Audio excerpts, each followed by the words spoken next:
네, 안녕하세요. 한국지원자봉사에 4년째 근무 중인 공현준이라고 합니다.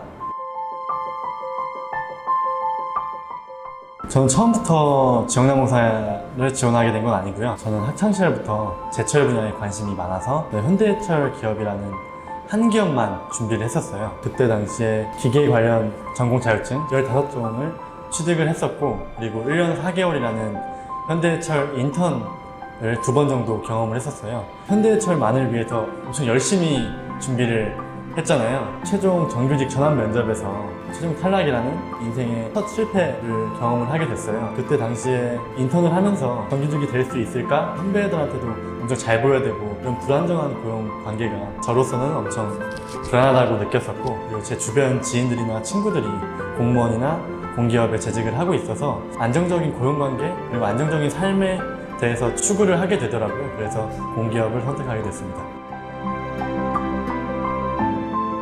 저는 당연히 그 현대해철 시중 면접 때 되게 자신감도 있었고, 제가 쌓아온 커리어나 인턴 경험 그리고 자격증들도 엄청 다른 사람들에 비해서 잘 준비했다고 생각을 했는데, 인생에서 어떻게 보면 엄청 큰 실패라고 생각을 하게 돼서 짐을 이제 싸고 집으로 돌아갈 때 그때만 생각해도 엄청 눈물이 핑 돌더라고요. 그래서 엄청 힘들었었어요. 그때 당시에 가족들한테도 힘들다고 내색을 안 하는 편인데, 그때는 엄청 힘들다고 말을 했었거든요. 근데 다시 공기업이라는 목표를 세우고 이 목표를 어떻게 이룰 수 있을까라는 생각을 하게 되었었어요. 동기부여를 하기 위해서 저는 공부할 수 있는 환경을 좀 만들자고 생각을 하게 되어서 제 본집이 충남 서산인데, 충남에 있는 조금 큰 도시죠. 천안에서 공부를 하고자 자취를 시작하게 됐어요. 자취를 하면서 끼니도 혼자 해결해야 되고, 어떻게 보면 돈이 제일 큰 문제잖아요. 돈을 한 달에 100만 원씩 월세도 들어가고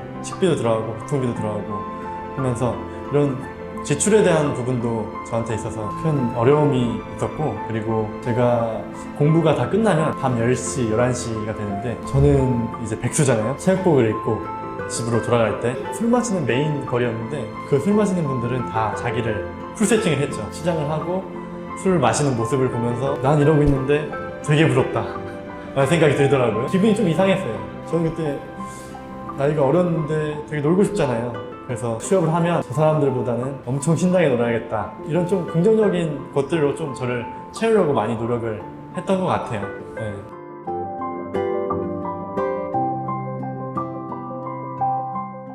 앞서 말씀드렸듯이 현대해철을 위해서 제가 전공이 기계이기도 하고 기계 관련 자격증들을 15종 정도 취득을 하고, 인턴 경험을 할 때도 기계 관련해서 인턴 생활을 했어요. 이런 경험과 자격증들을 어떻게 활용하면 좋을까라는 생각에 SOC나 철도 그리고 에너지 공기업을 준비를 하게 되었습니다. 그래서 지원난방공사만을 위해서 준비한 건 아니었던 것 같아요. 많은 취업 준비생 분들이 이런 데드라인을 가지고 있지 않고 취업 준비를 하시는 것 같아요. 근데 저는 취업 준비 기간이 명확해야지 저도 동기부여가 되고, 그리고 이런 취업 준비를 할 수 있는 원동력이었던 것 같아요.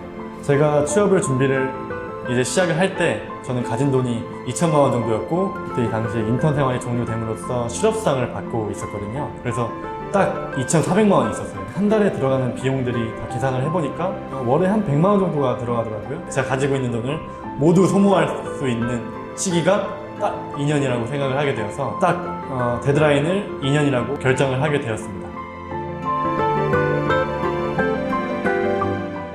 저는 일단은 NCS 같은 경우에는 모든 사람들이 NCS를 계속해서 공부한다고 해서 점수가 올라갈 것 같진 않아요. 제가 지금 다시 과거로 돌아간다고 해도 NCS 점수는 제 한계가 있다고 생각을 했었어요. 그래서 NCS는 평균치만큼만 하자라는 생각을 가졌었고, 다른 시간, 나머지 시간을 전공이나 한국사 같은 내가 공부를 하면서 그 들인 시간을 결과로 보여줄 수 있는 전공이랑 한국사에 좀 더 시간을 많이 들였던 것 같아요.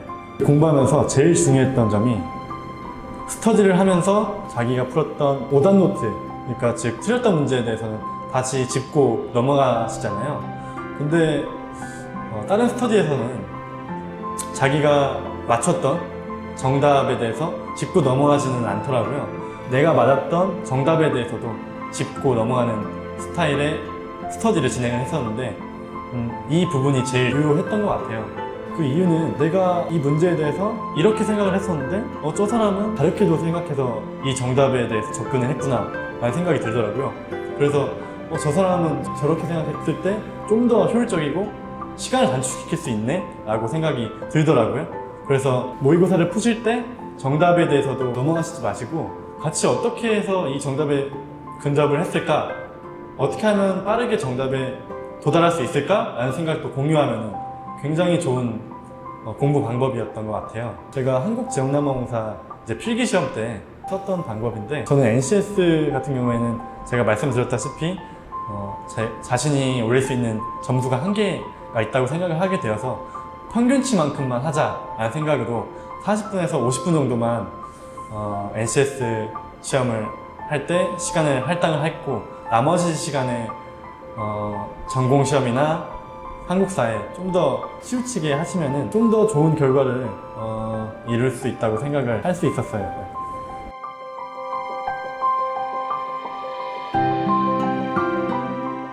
면접 같은 경우에는 내가 지원하고자 하는 기업과 나라는 사람과의 연관성으로 스토리를 만드는 게 제일 중요한 것 같아요. 제가 현대해처를 준비를 할 때도 현대해처라는 기업과 나랑 어떤 연관을 지어서 스토리를 만들까 라는 생각을 하다가 저희 학교에 매일 출강을 오시던 현대해처에 실제로 재직을 하고 계신 기장님들께 직접 명함을 요청을 해서 제가 혹시 현대해철 공장에 견학을 할 수 있을까요? 라고 직접 연락을 취했었거든요. 그래서 실제로 견학을 하게 되었고, 현대해철이라는 어떤 공정에 대해서 실제로 제 눈으로 직접 보고 제 몸으로 느낄 수 있었던 소중한 경험이었던 것 같아요. 경험으로 스토리를 만들어서 실제로 면접장에서도 실제로 활용을 했었고요. 남동발전 분당 사업소를 실제로 견학했던 경험이 있었거든요. 커뮤니티 사이트에 최종 합격자 분들 후기 같은 것들이 많잖아요. 그때 작성자분들께 댓글을 남기거나 실제로 쪽지를 보내서 어떻게 이 기업에 합격을 하게 되었는지, 그리고 현장에 견학하려면 어떤 식으로 견학할 수 있는지에 대해서 적극적으로 좀 제가 알아보려고 했던 것 같아요. 그렇게 저만의 적극적인 태도로 그 기업과의 연관성을 지으면서 스토리를 만들어 갔던 것 같아요. 한국가스기술공사라는 기업에 제가 최종 합격을 한 지 취업 준비한 지 3개월 만에 있었던 결과였거든요. 그때 그 결과를 받고 처음에는 엄청 좋아했다가 다시 생각을 해보니까 조금 아쉬운 생각이 들더라고요. 그 이유가 제가 진짜 원했던 기업이 아니었던 점이었고, 그리고 또 다르게 생각을 해보면 제가 실제로 가스기술공사에 입사를 하게 된다면은 다른 곳으로 이직 생각을 하면서 또 준비를 했을 것 같아요. 그렇게 3-4시간 정도 공부를 하고 준비를 하면 내가 다른 사람들과 경쟁을 해서 이길 수 있을까? 라는 생각이 먼저 들었고, 이 결과를 받았음으로 인해서 내가 가고 있는 방법이 옳았다는 것을 증명했다라고 생각을 하게 되었고, 좀 더 나만의 확신이 들었던 것 같아요. 그래서 다시 취준생으로 돌아가서 내가 해왔던 공부 방법, 해왔던 방향에 계속해서 정진할 수 있었던 계기가 되었던 것 같아요. 제 인생에서 가장 의미 있고 보람찼던 시기가 그 취업 준비 시기라고 생각을 하게 되거든요. 막상 취업을 하고 이제 생활을 하다 보니까 어떤 목표를 세우고 그 목표를 향해서 내 시간을 주도적으로 쓸 수 있는 시기가 그 취업 준비하는 시기밖에 없다고 생각이 들어요. 또 제가 취업을 준비하면서 공기업이라는 목표를 세우고 나 스스로 어떤 능력을 가지고 있고 나 스스로를 알아볼 수 있는 시간이었고, 그리고 24시간 하루 온전히 생활을 할 수 있었던 시기이기 때문에 저는 엄청 보람 있고 의미 있었던 시간이라고 생각을 하게 됩니다. 그래서 취업 준비생분들께서도 이러한 멘탈 관리 하는 데 있어서 좀 도움이 되고자 말씀을 드렸습니다. 처음 만나는 사람들한테 저라는 사람을 소개를 할 때 명함을 드리거나 아니면 한국지역난방공사에 다니고 있는 공현준입니다 라고 소개를 하게 되는데, 저는 이 한국지역난방공사라는 공기업이라는 간판을 지우면은 내가 어떤 사람일까라는 생각을 하게 됐어요. 그래서 저는 이런 회사라는 간판을 지었을 때 나라는 사람에 대한 브랜드를 만들고 싶은 게 일단은 지금 목표인 것 같습니다.